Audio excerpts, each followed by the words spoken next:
আসসালামু আলাইকুম ভিউয়ার্স, আজকে ছুটির দিন তাই বাসায় হবে স্পেশাল কিছু। তো নিয়ে নিলাম কিছু মুরগির রান।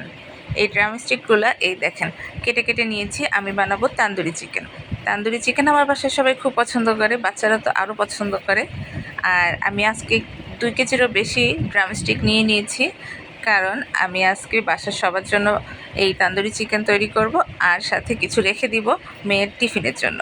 তো প্রথমেই একটু লেবুর রস, লবণ আর এখন দিয়ে দিব একটু আদা বাটা আর একটু রসুন বাটা। এটা দিয়ে ভালো মতো মেখে এটা 15 থেকে 20 মিনিট ম্যারিনেশন করে রেখে দিব রেস্টে। ততক্ষণে আদার এই মশলাগুলো এই পুরা রানগুলোর ভিতরে ঢুকে যাবে। আর রানগুলো এইভাবে কেটে নেবেন, তাহলে কি মশলাগুলো ঠিকমতো ভিতরে যাবে মাংসের, আর খেতেও সুস্বাদু হবে।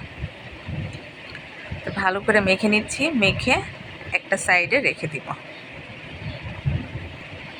এভাবে মেখে রেখে দিয়ে আপনারাও বাচ্চাদের টিফিনে যখন তখন জাস্ট ওভেনে দিয়ে দিতে পারেন। এই যে মাখানো হয়ে গেল, এখন রেখে দিচ্ছি। এবার নিয়ে নিলাম টক দই। এখন মশলাটা রেডি করব। ওটা রেস্টটা থাকতে থাকতে আমার মশলাটা হয়ে যাবে। এখানে আপনারা মিষ্টি দই দিতে পারেন, কিন্তু মিষ্টি দই দিলে একটু কম দিবেন, সাথে টক দই মিশিয়ে দিবেন। আমি এখন পুরোটাই টক দই নিয়েছি। টক দইটা একটু ফেটে নিলাম, এরপর দিয়ে দিচ্ছি তান্দুরি মশলা। তান্দুরি মশলাটা আপনারা বাসায়ও তৈরি করে নিতে পারেন, আবার প্যাকেট মশলাও দিতে পারেন।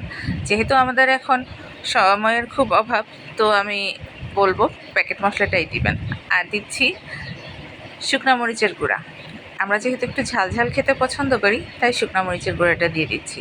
এখন দিয়ে দিচ্ছি একটু লবণ আর একটু চিনি। যদিও চিকেনের মধ্যে লবণ দেওয়া আছে, তাই এখানে একটু কম দিলাম। এবার দিচ্ছি লেবুর রস। লেবুর রসটা অবশ্যই দিতে হবে, তাহলে আপনার চিকেনটা নরম তুলতুলে হবে। এবার এই মশলাটা খুব ভালো করে মেখে নিচ্ছি। এখানে অনেকে সয়া সস ব্যবহার করেন, আমি আর করলাম না, কারণ সয়া সস বা টমেটো সস না দিলেও চলে, এজন্য আমি এখানে দিচ্ছি না। এবার দিয়ে দিচ্ছি সরিষার তেল। আমি তান্দুরি চিকেনে সবসময়ই সরিষার তেল প্রেফার করি। আপনারা চাইলে সয়াবিন তেলও দিতে পারেন, বাট আমি সরিষার তেলটাই বেশি ভালো লাগে। তান্দুরি চিকেন যেহেতু একটু ঝাঁঝ হয়, সরিষার তেল দিলে জিনিসটা ভালো জমে যায়।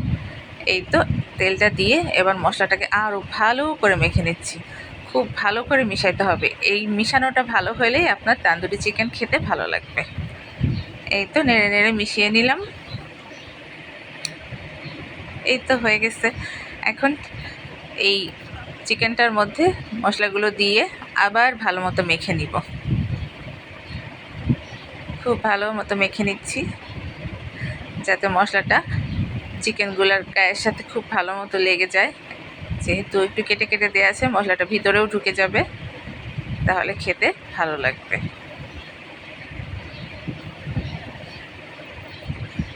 খুব নরম হাতে সুন্দরভাবে মেখে দিচ্ছি। এবার 10 মিনিট রেস্টে রাখবো।